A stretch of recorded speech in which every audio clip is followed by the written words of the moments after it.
Hi everyone. In this particular presentation, I am going to discuss a very important theorem which is stated as the division algorithm coming under number theory. I am referring to elementary number theory by Burton for the proof of this particular algorithm. To begin with, uh, to prove the division algorithm, we need a very important concept in number theory which is called the Velodin Principle. We will first refer to that. So the statement of the Velodin principle is this: every non-empty set S of non-negative integers contains a least element. So this is the statement of the Velodin principle. What exactly does this mean? So we are supposed to consider a set S which is non-empty and should contain only non-negative integers. So if you have such an S, then according to the principle, S contains a least element or a smallest element. Okay, so this is exactly the statement of the Velodin principle. So as long as you have a non-empty set S of non-negative integers, when I say non-negative integers, this means to say that each and every element of S is greater than or equal to 0, and of course it is an integer.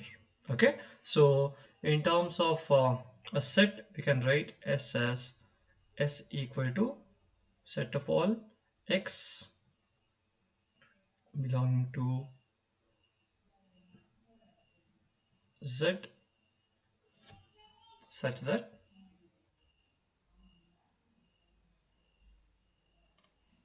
x is greater than or equal to 0, and we are also supposed to have that S is non-empty.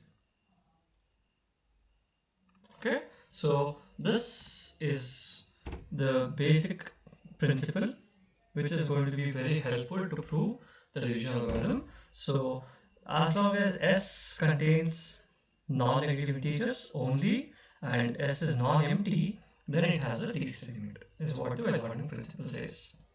Okay, now based on this or using this principle, we are going to shift our attention to the division algorithm.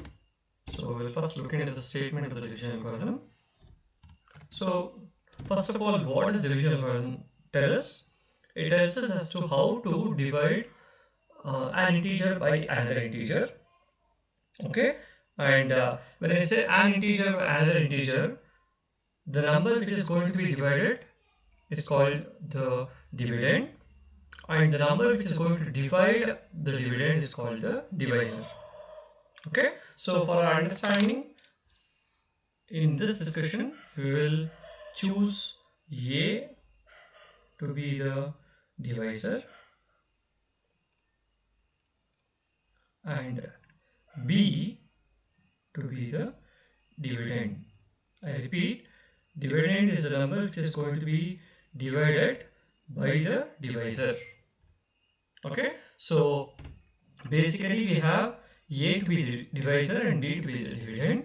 So when it comes to the division algorithm, we specifically choose A to be greater than 0 and we choose B to be any integer asset. So A and B are any two integers such that A is strictly greater than 0, right? Then according to the algorithm, there exist two unique integers Q and R with 0 less than or equal to R less than A such that B equals AQ plus R. Of course, specifically when I choose Q and R, the name Q and R because Q is of course called the quotient and R is called the remainder. So as we all very well know, when we are given an integer and when we are dividing the integer by another integer which is greater than 0, we know that there is going to be a quotient and a remainder, right? According to the division algorithm, the quotient and remainder shall be integers and they are going to be unique, right?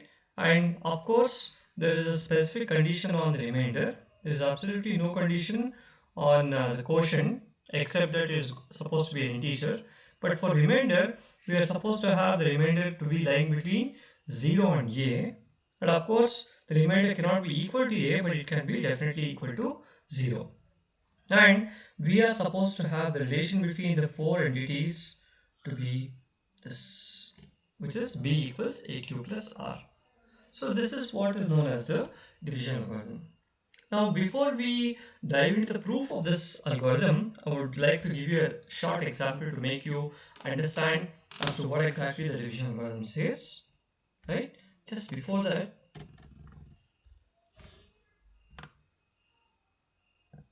yeah, so to understand the division algorithm, we will take a very simple example.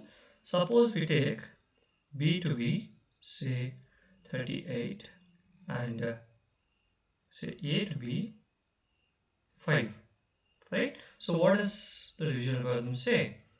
As we know, when we divide 38 by 5, we know that 5 sevens is 35, and we are going to get 3 here, and we are going to stop the process. And of course, we are going to call 7 as the quotient and 3 as the remainder.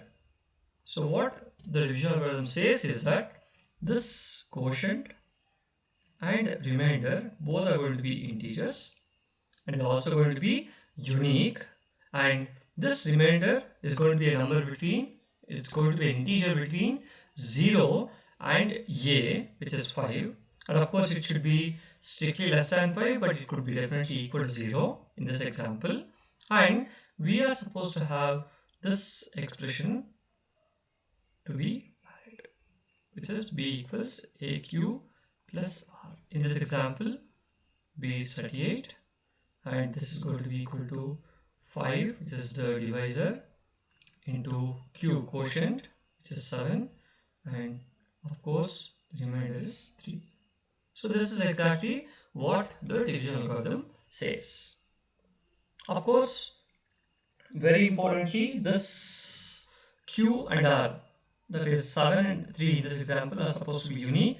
That means to say that if 38 is divided by 5 by any person as such, as long as he or she does it properly, it should so happen that the quotient shall be 7 and the remainder shall be 3 and nothing else.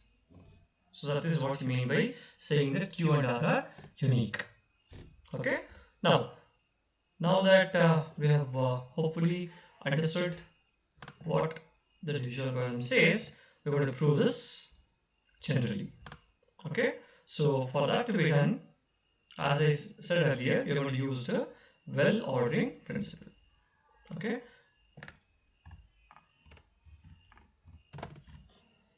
Right. Now we're going to start the proof of the division algorithm.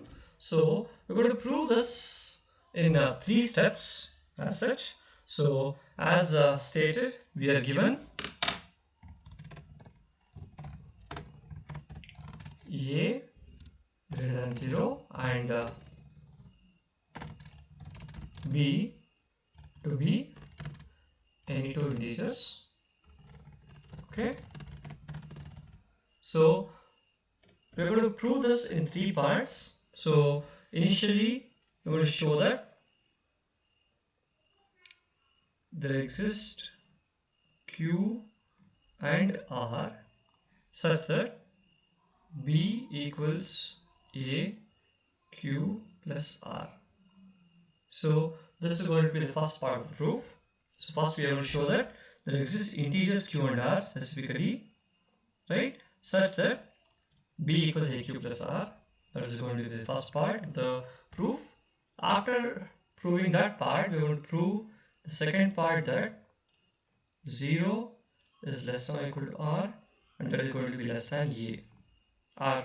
In other words, we are going to show that r is greater than or equal to 0 and r is strictly less than a. So this is going to be the second part. And finally, we are going to show that the q and r that we have got are going to be unique. So in the third part, we're going to show that Q and R are unique. So if you're going to show these three together generally, then that gives the proof of the division algorithm, right? So quickly we are going to start with the proof of the first part. So as I said, in the first part we will show that there exists Q and R which are integers such that B is AQ plus R.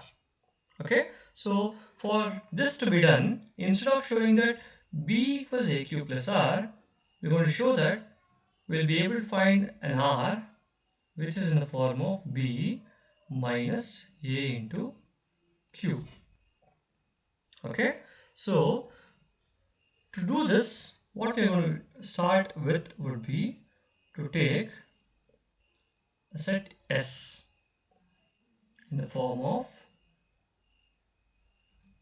all B minus A x's, okay, such that they are greater than or equal to 0, or I would mention it here, 1 minute, B minus AX, set of all B minus AX, such that B minus AX is greater than or equal to 0, right? And we will take all such B minus x's where x is an integer. Okay, so we will construct all B minus x's by varying x where x is chosen to be an integer, and we'll also choose only such B minus x's which are greater than or equal to 0. That means B minus x's which are non-negative. Okay, to understand this, I'll give you a simple example. Suppose I have, say, B to be, say, 5 and say A to be 2, then what is S supposed to be? S equals set of all B minus A into X. Sorry, such that X is going to be an integer, okay, and 5 minus 2x in this example is supposed to be greater than or equal to 0. So that means I'm going to vary x in such a way that I'm going to get all such numbers in the form 5 minus 2x which are going to be greater than or equal to 0. For example, if I choose x to be 0, what is 5 minus 2x? It is going to be 5. That is definitely greater than or equal to 0. So 5 comes into this set. Then if I choose x to be 1, what am I going to get? 5 minus 2 is 3. So we're going to get that to be greater than or equal to 0. So that also comes into this set. Then if I choose x to be 2, 5 minus 4 is going to be 1. That also comes into this set. If I choose x to be 3, I'm going to get 5 minus 6 which is minus 1. So minus 1 does not come into this set because it is not greater than or equal to 0. If I choose x to be 4, once again this number is going to be negative.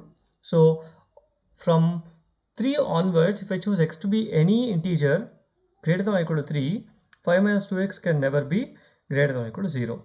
So these are the only choices of x as such, as long as it is a positive integer or 0. Now I can also choose x to be a negative integer because x is supposed to be an integer alone. So if I choose x to be minus 1, what am I going to get here? When I take x to be minus 1, this is going to give me 7, which is greater than or equal to 0. So that comes into this set. Same way, if I choose x to be minus 2, that's going to give me 9. That's again greater than or equal to 0, and so on and so forth. So as such, in this example, S is going to be this set as okay. The same way, if I have another choice for B and another choice for A, that's going to give me another set S. Generally, S is defined as shown here.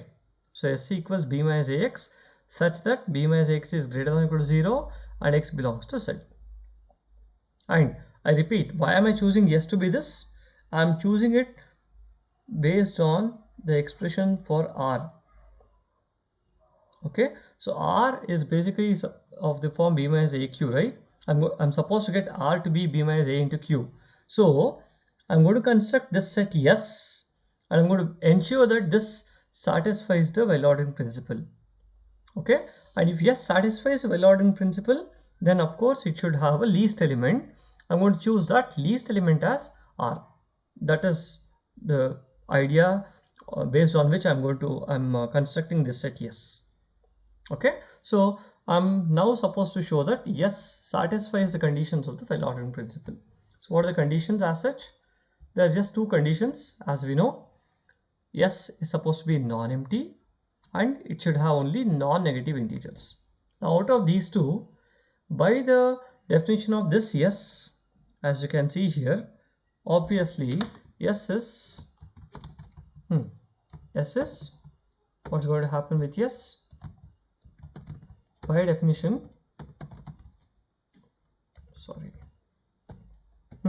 by definition, yes has only non-negative integers. That's because I've chosen yes to be having only elements of the form b minus ax is greater than or equal to 0. So obviously yes has only non-negative integers. Now what am I supposed to show? I must show that yes is also non-empty. That means it has at least one element. Okay, so now to show that S is non-empty, we take three cases as follows. Okay, so I'm going to take three cases on B, to show that yes is non-empty. Okay, so what are the three cases? The first case, as I said, as assumed, a is specifically greater than 0, but b is any integer as such. So I'm going to take cases on b. Okay, what are the cases? Three cases are these. Of course, because b is an integer, we're going to get the following cases. The first case being that b is greater than 0. Okay, the second case, b could be 0, and the third case,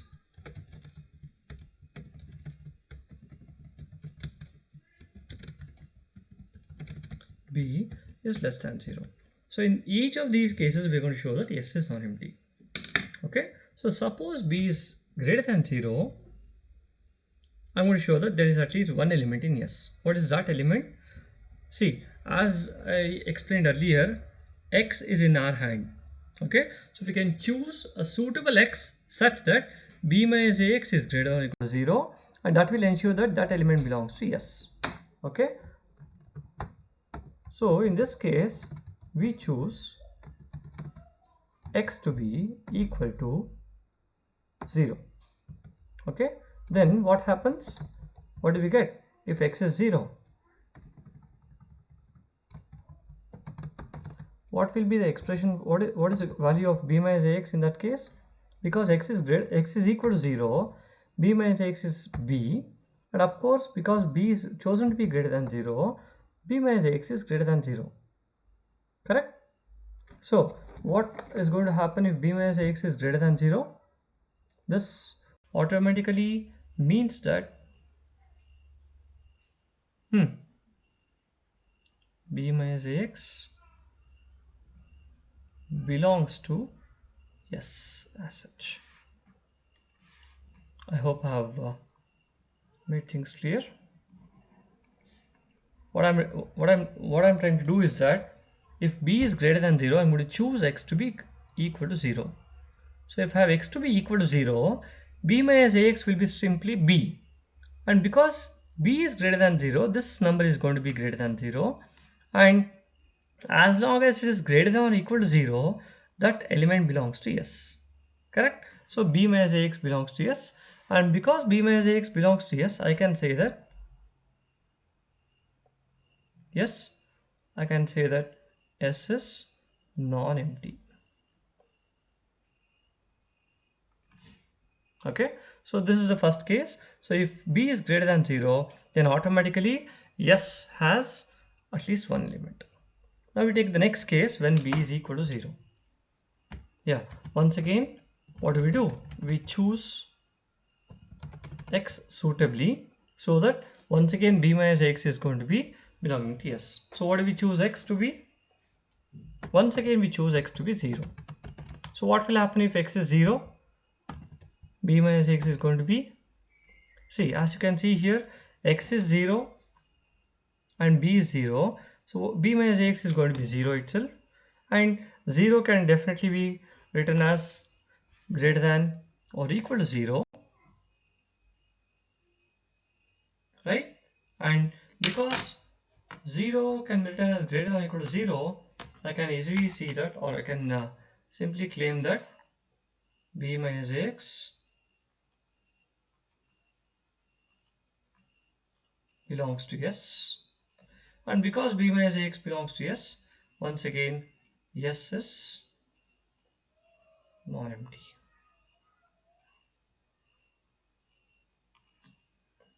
Okay, so these are the two cases, b greater than 0 and b equal to 0. Now we take up the last case when b is less than 0.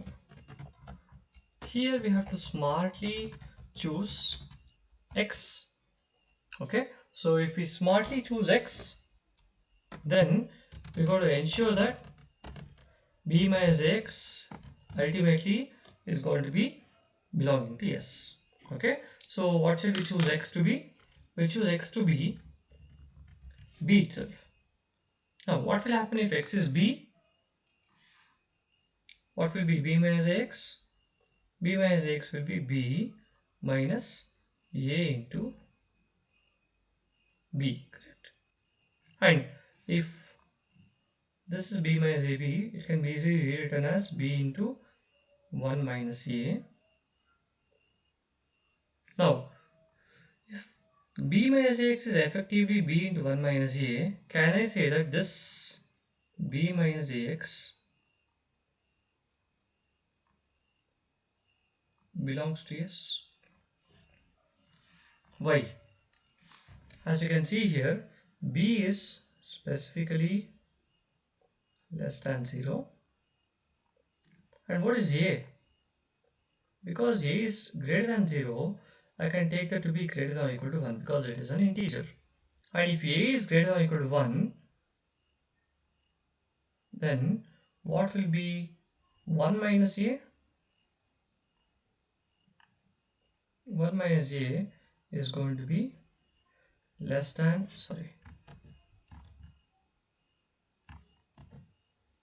b is less than 0, of course, and 1 minus a is going to be, yeah, what will be 1 minus a? 1 minus a is going to be less than or equal to 0. Am I right? And if b is less than 0 and 1 minus a is less than or equal to 0, what will be b into 1 minus a? This will be definitely greater than or equal to 0. Okay, so I would mention that itself here before this claim. Okay, so first of all, b minus x is going to be greater than or equal to 0, and because b minus x is greater than or equal to 0, I can now say that it belongs to S, right? And because it belongs to S, I can say that S is non-empty. Okay, so as you can see, in all the three cases, we see that S is non-empty. So obviously, S is going to be non-empty generally, right? Thus, S is a non-empty set of non-negative integers, right? So now this ensures that S satisfies both the conditions for the Velodin principle. So S is non-empty and it contains only non-negative integers. Therefore, by the well ordering principle, S has a least element, right? S has a least element. Okay, now because it has a least element, I will choose this element to be, say, R. I'll choose it to be some element R. I'm going to name it as R. Then what does this mean? What does it mean by saying that it has a least element? And what does it mean to say that R belongs to S? This implies, yeah, how are all the elements of S? As you can see here, S contains all elements of the form B minus AX such that B minus AX is greater than or equal to 0 where X belongs to Z. So because R belongs to S, I can say that R can be written in the form of B minus A into some element here, right, where this element that I have taken here, this belongs to Z. And of course, this R is supposed to be greater than or equal to 0 as well because it belongs to S, right? So this is a specific integer. So conveniently, I'll choose that integer to be, say, Q. So accordingly, Q belongs to Z. So R equals B minus AQ where Q belongs to Z and R is greater than or equal to 0.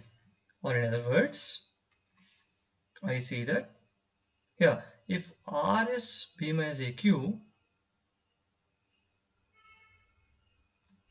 I can rewrite this expression as B equal to A into Q plus R, right, where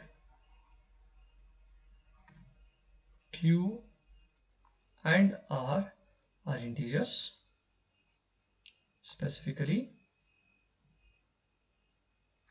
and R is greater than or equal to 0. Okay, so this proves the first part of the division algorithm, right? So this is exactly what we are supposed to show. As you can see here, the first part we were supposed to show that there exists Q and R which are integers such that B equal to AQ plus R. So we have been able to prove exactly that. Okay, this completes the first part of the theorem. Now we move on to proving the second part where we want to show that R is greater than or equal to 0 and R is less than A. In this, obviously, as you can see here, R is automatically chosen to be greater than or equal to 0, right? Now we're going to show that R is specifically less than A. Okay, now that we're going to do using the method of contradiction. Now we prove that, yeah, just before that I will once again claim here, by the choice of R we have R to be greater than or equal to 0, right? Now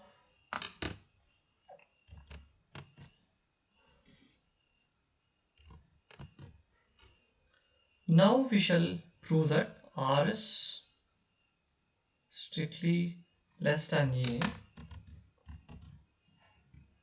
Okay, so we're going to show that R is less than A by the method of contradiction. Yeah, what is the method of contradiction? In this method, what we do is, to prove that some result happens, we're going to assume exactly the negation of that statement and we are going to get something absurd which basically contradicts to the assumption that whatever we have chosen is wrong.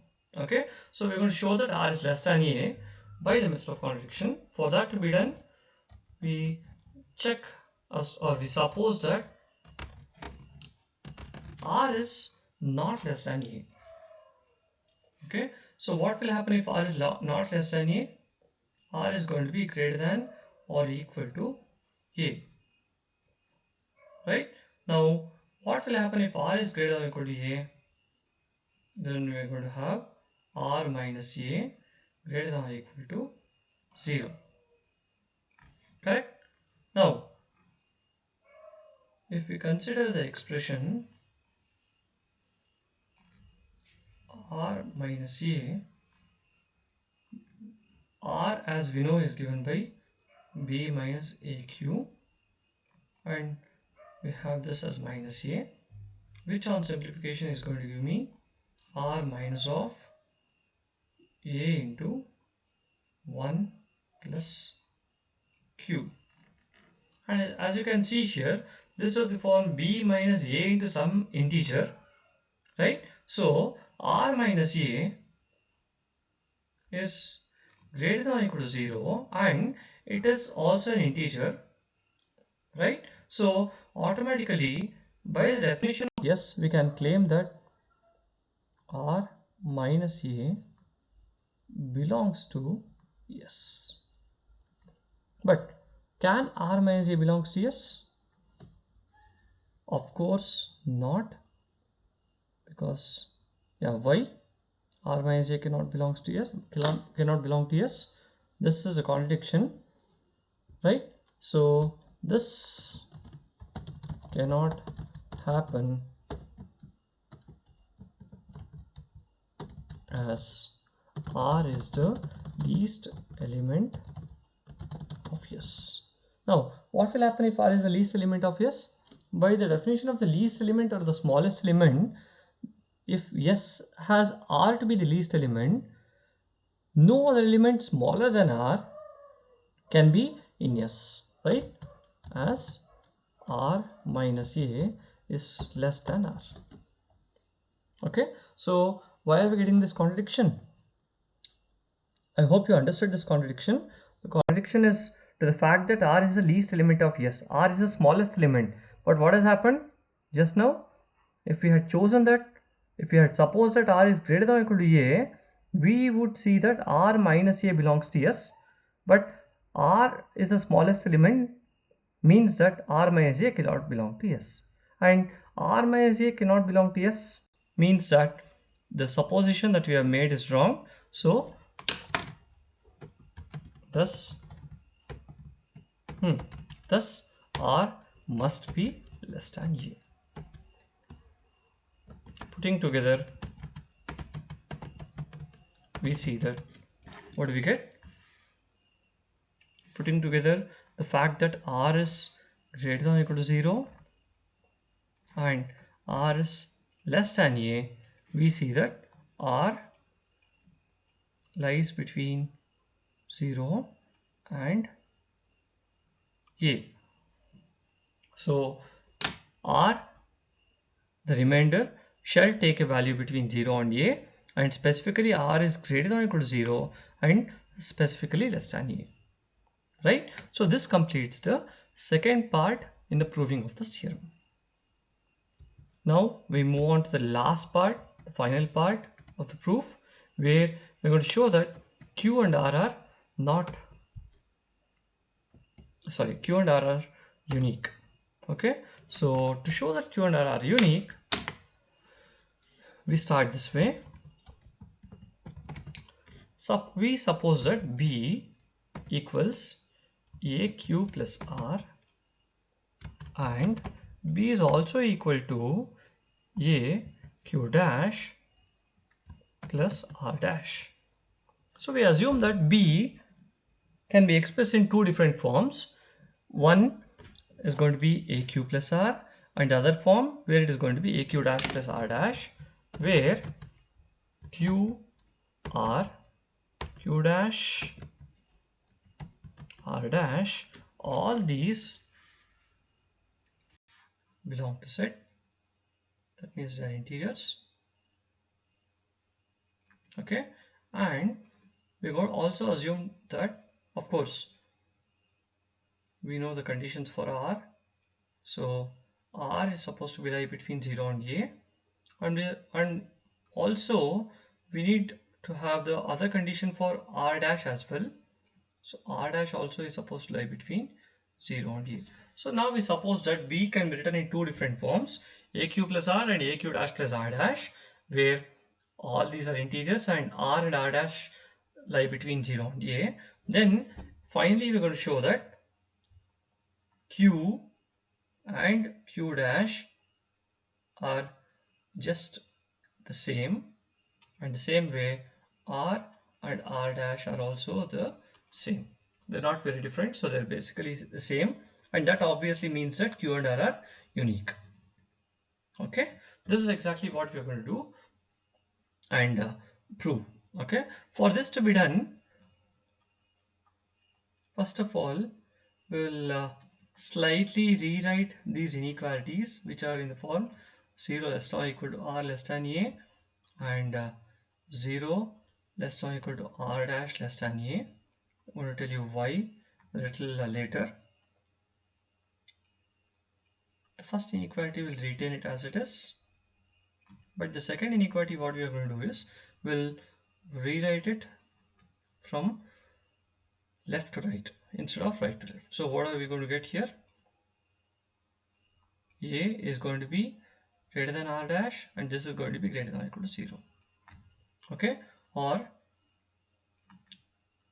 the first expression will retain once again, but now in the second expression we are going to multiply by a minus sign, and a minus sign when multiplied will automatically change the inequalities. So we are going to get a minus A less than R dash, and this is less than or equal to 0. In fact, it is not R dash, it is minus R dash. Okay, now we'll add these two expressions together.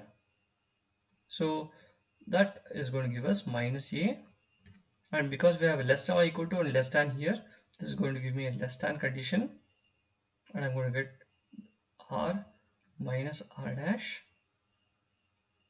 Okay, and this is once again less than A. Sorry, I took a 0 dash here, I'm very sorry. Okay, so we're going to get minus A less than R minus R dash less than A, or in other words, this means that modulus of R minus R dash is going to be strictly less than A. Okay, now again, if we start looking at the expressions for B, we are having B equals AQ plus R and B equals AQ dash plus R dash. Because both are B, we can equate the two, and that is going to give us AQ plus R equal to AQ dash plus R dash, which on simplification can be rewritten as A into, okay, one second, R minus R dash equal to A into Q dash minus Q. Now, accordingly, we'll show this in another two steps. Okay, so accordingly, if R minus R dash is A into Q minus Q dash, this condition is going to give me modulus of A into Q dash minus Q to be strictly less than A. And because A is positive, I can take this A outside, so that I get A into modulus of Q minus Q dash less than A. And on cancellation, because A is a positive integer, we can simply cancel off the A on both the sides, and can rewrite this as modulus of Q dash minus Q to be less than 1. Now, what does this mean? What are q and q dash? As we know, q and q dash are integers, and when you say modulus of q dash minus q is less than 1, as we know, modulus of any number is non-negative, and because both q and q dash are integers, the only possibility for modulus of q dash minus q would be that it is 0. And what does this mean? It simply means that q dash is nothing but q. And if q dash is q, obviously what would be r dash? R dash is going to be r. You can easily verify that from one of these expressions, from this expression specifically if you want to. So we have q dash equals q and r dash equals r. And what does that mean? That means that if b is aq plus r and b is aq dash plus r dash, then q and q dash are equal and r dash are equal. And that means that q and r are unique. Right? Thus, we have that q and r are unique. Right? So this completes the third part. So putting all these three things together, as you remember, if you remember, we have proved this in three different parts. The first part we have shown that b can be written in the form of aq plus r. The second part we have shown that r lies between 0 and a. And in the third part we have shown that q and r are unique. Right? So putting all these things together, we can say that the proof of the theorem of the algorithm is complete. Right? So this proves the division algorithm. So this is exactly the proof of the of this algorithm. So you can go through this once again to make sure that you understand things in a much better way. And I also suggest you to give a few examples for this to make things make things understandable and make things simpler. So go through this once again, and we'll discuss further more results in the coming sessions. Thank you. See you soon.